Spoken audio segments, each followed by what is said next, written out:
আপনাকে chief election commissioner আর doctor জাহিদকে যদি প্রধান উপদেষ্টা বানানো হয়, আমি তো এটাতে খুব রাজি। আমিও খুব খুশি হব মঞ্জু ভাই। ডক্টর ইউনূস যদি 2 মাস বা 3 মাসের মাথায় পদত্যাগ করেন, ক্ষমতা ছেড়ে দেন, তখন কি এটা প্রমাণ হবে যে উনি 5 বছর থাকতে চান নাই? না, নির্বাচন দিয়ে ক্ষমতা হস্তান্তর করলেও প্রমাণ হবে যে তিনি থাকতে চান নাই। তখন এই যে আপনারা যারা বলছেন যে উনি, আপনি অনেক বিশ্বাস, আপনার অনেক দৃঢ়তা যে উনি 5 বছর থাকবেন, সব কথাগুলোকে আমি খুব মানে মনে করি যে যথেষ্ট যুক্তিপূর্ণ কথা বলেছেন, কিন্তু একটা শব্দ আমার কানে লেগেছে, সেটা আমি একটু শেয়ার করি। সেটা হচ্ছে উনি বলেছেন যে সবকিছু নিয়ম মতো চলবে, নট নেসেসারিলি, মানে একটা পরিস্থিতি বুঝিয়ে বললেন। এটা খুবই ভালো। এটা ডক্ট্রিন অফ নেসেসিটির মানে মূল নির্যাসটা হচ্ছে এরকমই, যে এখন কোনো নিয়মই ফেলা যাচ্ছে না, ফলে জরুরি ভিত্তিতে যেটাকে উনি মানে নট নেসেসারিলি বলছেন, এটা কেন ইউনূসের জন্য, প্রফেসর ইউনূসের জন্য সেটা উনি ফিল করছেন না কেন?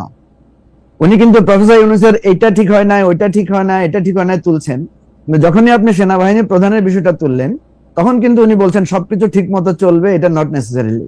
তো এই জায়গাটা আমি আমি ডাক্তার জাহিদের একটু তুলে ধরলাম যে জাহিদ ভাই এই জিনিসটা একটা ব্যাখ্যা আশা করে দিবেন। সেনাপ্রধান তো তার জায়গা থেকে যেইটা, সেনাপ্রধানের ক্ষেত্রেও কিন্তু গতিজড়তা, সেনাপ্রধান এই জুলাই আগস্টে গতিজড়তা, মানে আমি গতিজড়তা এখন আলাদা করে ব্যাখ্যা করতে পারলে ভালো হতো, যে গতির সাথে তো ত্বরণ বাড়ে, এটা থামতে সময় নেয় আসলে।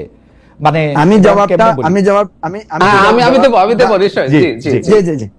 আমি এখন আপনার ম্যান্ডেটের জায়গায় আসি। প্রথম কথা হচ্ছে যে কথাটা আপনি বলেছেন যে আমাদের পার্টির পজিশন কি, এই কথাটা 3 দিন আগে ডাক্তার জাহিদ আমার সাথে এটা নিয়ে অনেক কথা বলেছেন, ওনার সাথে আমি খোলামেলা বিষয়টা নিয়ে শেয়ার করেছি।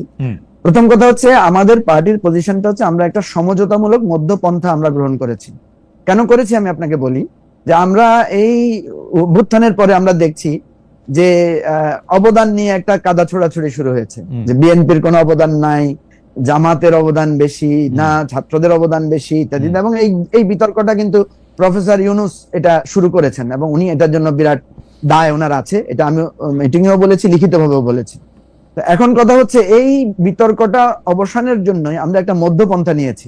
দেখেন, আমরা এজন্য আমাকে হয়তো আপনাকে অনেকে আমাদেরকে বলে যে ভাই আপনারা আসলে কি বলছেন, আমরা তো বুঝতেছি না, আপনাকে বিএনপির পক্ষে না এনসিপির পক্ষে না সরকারের পক্ষে? আমরা বলছি ভাই এখনকার সিচুয়েশন এমন হয় নাই যে আমরা কারো পক্ষে নিয়ে একটা জায়গায় দাঁড়িয়ে আরেকজনকে অপমানিত করব। আপনি একটু আগে বলেছেন যে কিছুদিন আগে ডাক্তার জাহিদ খুব পপুলার ছিল, এখন উনি খুব ক্রিটিসিজমের শিকার।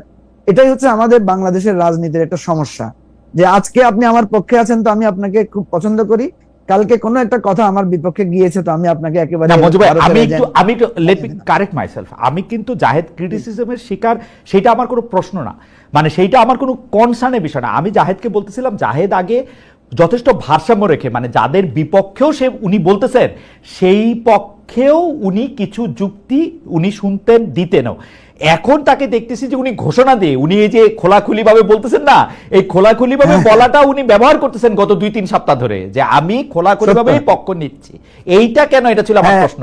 কে তাকে ক্রিটিসাইজ করলো, অনেকে তাকে প্রশ্ন করলো কিনা, ওটা আমার কনসার্ন ছিল না। ঠিক আছে, অসুবিধা নেই। আমি এবার আসি ম্যান্ডেটের জায়গায়। জি, ম্যান্ডেটের জায়গায় অন্তর্বর্তী সরকার প্রধানের প্রেস সেক্রেটারি যেটা বলেছেন, আমাদের সব কাজের ম্যান্ডেট আছে। আমি কিন্তু এটা পাবলিকলি এটা ক্রিটিক করেছি যে এইভাবে ওনার কথা বলাটা শোভনীয় হয় নাই। প্রশ্ন হচ্ছে যে এই সরকারের আসলে কি আমরা কোনো ম্যান্ডেট ঠিক করেছি? দেখেন, প্রফেসর ইউনূসের এই সরকারের অনেকগুলো মানে ফান্ডামেন্টাল উইকনেস আছে।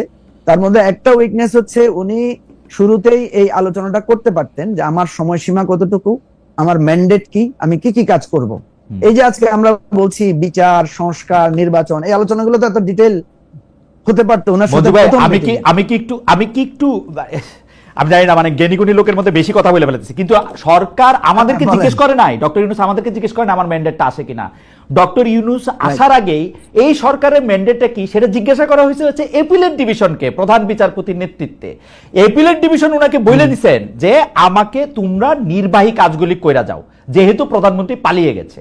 স্পষ্ট বাংলা ভাষায় আমি এটা বললাম। এখন নির্বাহী কাজ বলতে কি, এখন এটা ব্যাখ্যা আপনি এটা কনস্টিটিউশন ল বাংলাদেশ মাহমুদুল ইসলামের বই পড়তে পারেন, অথবা আমার কাছে শুনতে পারেন। নির্বাহী কাজ হচ্ছে ডেলি অফিস করবেন, পরে দিকে নির্বাচনটাতে চলে যাবেন, দ্যাটস ইট, যদি আপনি এটা মনে করেন। আচ্ছা, ঠিক আছে। এখন আসেন তাহলে, ডক্টর ইউনূস কিন্তু অনেকগুলো মামলা প্রত্যাহার করেছেন, অনেককে জেল থেকে মুক্তের ব্যবস্থা করেছেন, উনি বেগম খালেদা জিয়ার চিকিৎসার ব্যবস্থায় উনি ভূমিকা রেখেছেন, উনি রাজনৈতিক দলগুলোর যাদের যে সমস্যা ছিল নিবন্ধন টিবন্ধন ইত্যাদি বিষয়ে অনেক স্পিড আপ করেছেন অনেক ডিসিশন। তারপরে আপনি যদি দেখেন যে অনেক বৈষম্যের শিকার অফিসারদের নানা বিষয়গুলো করেছেন। এখন এই জায়গাগুলোর কিন্তু কেউ আমরা ওনার ম্যান্ডেটের প্রশ্ন তুলি নাই। হ্যাঁ, আমি তুলছি হ্যাঁ, আপনি তুলছেন, এই জন্যই বলছি যে আপনি তুলেছেন সত্য, কিন্তু আমরা তুলি না। যেটা আমার পক্ষে গেছে সেটাকে আমি ওয়েলকাম করেছি, মানে আমি আমাকে সহ সমালোচনাটা করছি। যেটা আমার মানে বিপক্ষে গেছে সেটাকে আমরা প্রশ্নবিদ্ধ করেছি। ঠিক তেমনি ভাবে ডক্টর ইউনূস একই কাজটা করেছেন। উনি যখন 15 আগস্টের ছুটি বাতিল করেছেন তখন উনি আমাদের সাথে পরামর্শ করেছেন, আমাদেরকে ডেকেছেন, কিন্তু উনি আপনার বন্দরের বিষয়ে একটা মেজর ডিসিশন নিতে চাচ্ছেন, উনি আমাদের সাথে কনসাল্ট করেন না, আমাদেরকে ডাকার প্রয়োজন বোধ করেন না। তো এই জায়গাটায় আমি লম্বা কথা বলার তো আপনার এখানে সুযোগ নাই। আমি আপনাকে যেটা বলবো, ডাক্তার জাহিদ কিন্তু অনেকগুলো কথা বলেছেন, আমি একটা আপনাকে কথা বলি, কথা বলাও বিপদ, কারণ কিছু বললেই ডাক্তার জাহিদ আবার আক্রমণ করবেন, ঠেস মারবেন বা পোক করবেন। একটাও করেন না এখন পর্যন্ত মঞ্জু ভাই, আজকে আমি একটাও দেখি নাই জাহিদ আপনাকে আক্রমণ।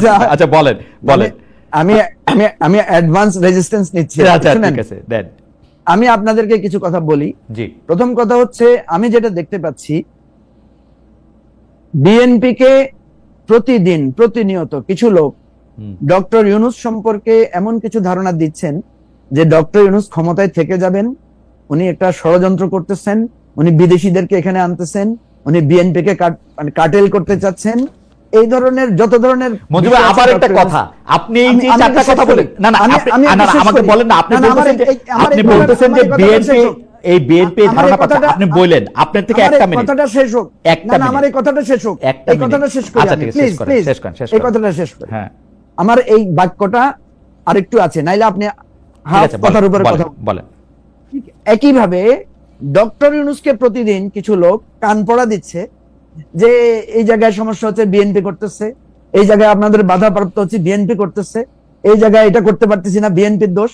অর্থাৎ ডক্টর ইউনূসের কানে সবসময় একটা কান পড়া দেওয়া হচ্ছে যে বাংলাদেশে যত অন্যায় অত্যাচার জুলুম চাঁদাবাজি এটা সেটা হচ্ছে সব বাধা হচ্ছে বিএনপি। ঠিক অনুরূপ ভাবে ডক্টর ইউনূসকে বোঝানো হচ্ছে, বিএনপি কে বোঝানো হচ্ছে। এবার প্রশ্নটা করি, আপনি যেটাকে বললেন যে বিএনপির কান পড়া দেওয়া হইতেছে, এর মধ্যে কোনটা অসত্য আপনি আমারে দেখায় দেন। উনি 5 বছর ক্ষমতা থাকতে চান, এটা আমি বিভিন্ন জায়গা থেকে আমি প্রচার প্রপাগান্ডা দিয়ে আমি দেখাইতে পারি যে এটা ডক্টর ইউনূসের ইচ্ছার বহিঃপ্রকাশ। বিএনপি ক্ষমতায় আসলে লুটপাট করবে, বাটপারি করবে, অসম্ভব এটা করবে, এইটা উপদেষ্টা পরিষদ থেকে শুরু করে গুরুত্বপূর্ণদের অনেকের এটা কথাবার্তা। বিদেশিদের আনতেছেন, বিভিন্ন রকম বিদেশিদের স্বার্থ দেখতেছেন, এর মধ্যে কোনটা মিথ্যা? আপনারা আমি আরেকটা যোগ করি, ডক্টর মোহাম্মদ ইউনূস কথায় কথায় গত সরকারের সঙ্গে ভারতের বন্ধুত্বের কথা বলে।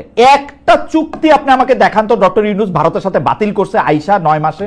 একটা ভারতীয় স্বার্থের এগেইনস্টে একটা সিদ্ধান্ত নিছে, প্রথম আইসা প্রথম টাকাটা দিছে আদানিরে, বললেই হবে। শুনেন, আমি আপনাকে বলি, এই প্রশ্নগুলো তো আপনি এখানে করলেন, এই প্রশ্নগুলো তো বিএনপি আনুষ্ঠানিকভাবে ডক্টর ইউনূসকে করতে পারে। আমি তো বলি নাই যে ডক্টর ইউনূসকে কোন কান পড়া দিছে কোনটা মিথ্যা, কিন্তু প্রশ্ন হচ্ছে ডক্টর ইউনূস যখন 10টা কথা বলে আপনি তো একটাকে পিক করতেছেন। আচ্ছা বলেন তো, ডক্টর ইউনূস তো আমাদেরকে বলছে যে আমি জুনের পরে আর একদিনও থাকবো না, আমি এটা লিখিত দিব। এই কথাটা কি কোথাও আপনি আলোচনা তুলছেন? না, আমি সব জায়গায় আলোচনা তুলি, কিন্তু ডক্টর ইউনূসের কথা আমার আর বিশ্বাস করতে ইচ্ছা করে না। কেন? ডক্টর মোহাম্মদ ইউনূস বলছেন যে আওয়ামী লীগ নিষিদ্ধ করা আমার দায়িত্ব না, পরে আবার উনি আওয়ামী লীগ নিষিদ্ধ করছে নির্বাহী আদেশে। ঠিক আছে, এখন আপনি যদি ডক্টর ইউনূসকে বিশ্বাস না করেন, আমি আপনার সাথে একমত, করতে চাই ডক্টর ইউনূসকে আপনি বিশ্বাস করেন না, করতে চাই, বা ডক্টর ইউনূসের বিশ্বাস ভঙ্গের কারণ হয়েছে, এবং আপনি যে এটা বলতেছেন যে ডক্টর ইউনূস 5 বছর থাকতে চান, ধরেন ডক্টর ইউনূস যখন, দেখেন কেন কথাগুলো হয় এটা আপনাকে বলি, কান পড়া কেন বলি। খালেদা জিয়াকে যখন চিকিৎসার জন্য বাইরে গেছেন তখন একটা ব্যাপক প্রচারণা চালানো হয়েছে যে ডক্টর ইউনূস অর্থাৎ এই সরকার খালেদা জিয়াকে মাইনাস করে দিচ্ছে রাজনীতি থেকে। কিন্তু খালেদা জিয়া যখন ফিরে আসছে তখন এই কথাগুলো যারা বলেছিলেন তারা কি একবারও সরি বলেছেন? ঠিক তেমনি ভাবে আমি বলি, ডক্টর ইউনূস যদি 2 মাস বা 3 মাসের মাথায় পদত্যাগ করেন, ক্ষমতা ছেড়ে দেন, তখন কি এটা প্রমাণ হবে যে উনি 5 বছর থাকতে চান নাই? না, নির্বাচন দিয়ে ক্ষমতা হস্তান্তর করলেও প্রমাণ হবে যে তিনি থাকতে চান নাই। তখন এই যে আপনারা যারা বলছেন যে উনি, আপনি অনেক বিশ্বাস, আপনার অনেক দৃঢ়তা যে উনি 5 বছর থাকবেন, তখন না, কি আপনারা সরি বলবেন? না না, আমার এই বিশ্বাস না। তো আমি দেখতেছি যে প্রচার প্রপাগান্ডা করা হচ্ছে যে উনাকে অনেক লোক হ্যান্ডশেক করে, অনেক লোকে চায়, ডক্টর ইউনূসকে অনেক লোক চায় এবং উনার প্রিয় দল বলে, উনার অ্যাপয়েন্টি দল বলে, এনসিপি বলে এগুলা কথা। না না, আমি আপনাকে গণতান্ত্রিক পক্ষ থেকে বলছি, যে কোনো কিছু কাউকে তো বলার সুযোগ আছে। ভাই আপনাকে যদি আমি বলি আপনি আমেরিকার দালাল, আমেরিকায় থাকেন, বলেন, বলেন। আমার এই বলার রাইট, আপনার এটা বলার রাইট আছে কি? রাইট আছে, আছে। আপনি আপনি এটাকে রাইট আকারে দেখেন, এটাকে আপনি তখন প্রমাণ করবেন, বা আপনি সেটাকে, আমার কথা হচ্ছে যে কে কি বললো, ঈদগাহে দাঁড়াইয়া 10টা লোক বা 100টা লোক বললো আপনাকে 5 বছরের জন্য চাই, ভাই এটা তো বলতে পারে। আমাদেরকে তো আসছে লোকের, আমরা বলছি দেখেন এরকম কথা তো কালকে ডাক্তার জাহেদের ব্যাপারে বলতে পারে, উনাকে কেয়ারটেকার আমি প্রধান হিসেবে চাই, তো এটা কি চাওয়ার অধিকার নাই? আমি তো খুব খুশি হব আপনাকে চিফ ইলেকশন কমিশনার আর ডাক্তার জাহেদকে যদি প্রধান উপদেষ্টা বানানো হয়, আমি তো এটাতে খুব রাজি। আমিও খুব খুশি হব, মঞ্জু ভাই। মঞ্জু ভাই, আমি একটু ডক্টর জাহিদের কাছে আসি। ডক্টর জাহিদ অনেক কুসকুস করতেছে প্রশ্নটার জন্য। আমি বলতেছিলাম যে আর্মি ক্ষমতা রাইখা দিয়ে ক্ষমতা ছাড়া কেন, কিন্তু অনেকগুলি মন্তব্য, অনেক দর্শক আমাদের সঙ্গে আসেন লাইভে, একটা মন্তব্য না শোনানোর লোক, শোনানোর লোক সামনে। মঞ্জু ভাই, আমি কিন্তু ফুয়াদ প্রসঙ্গে, আচ্ছা ঠিক আছে, তাহলে আপনি 1 মিনিট বলে নেন, তাহলে আপনি একটু 1 মিনিট বলে নেন, 1 মিনিট বলে নেন। আচ্ছা, প্রথম কথা হচ্ছে যে আমরা ব্যারিস্টার ফুয়াদের বিভিন্ন বিষয়ে মন্তব্যের ব্যাপারে আমরা আমাদের পার্টি ফোরামে আলোচনা করেছি। ব্যারিস্টার ফুয়াদকে আমরা দলীয়ভাবে বলেছি যে আপনি যখন কোনো মন্তব্য করবেন, বক্তব্য রাখবেন, আপনি স্বাধীন, কিন্তু আপনি দলের সেক্রেটারি হিসেবে যখন কোনো কথা বলবেন, সেটা আপনাকে দলের স্ট্যান্ড, দলের যে পলিসি, এটা মেইনটেইন করতে হবে। উনাকে একটা হ্যাঁ, আমি বলছি আমি ওনাকে বলেছি যখন আপনি দলের মন্তব্যের বাইরে, দলের পজিশনের বাইরে কোনো কথা বলবেন, তখন আপনি একটা ফুটনোট দিবেন, বলবেন যে এটা আমার স্বাধীন মত, এটা আমার স্বাধীন, এটা তাকে আমরা দৃষ্টি আকর্ষণ করেছি। বাস, আমি আরো লম্বা কথা বলতে পারতাম, সংক্ষেপে আপনাকে না। কেন আমি এই কথাটা বললাম, উনি কালকে বলতেছেন যে ম্যান্ডেট নিয়ে যারা প্রশ্ন করে তারাই আসলে মানে কি প্রতিক্রিয়া, মানে তারাই অনেক খারাপ।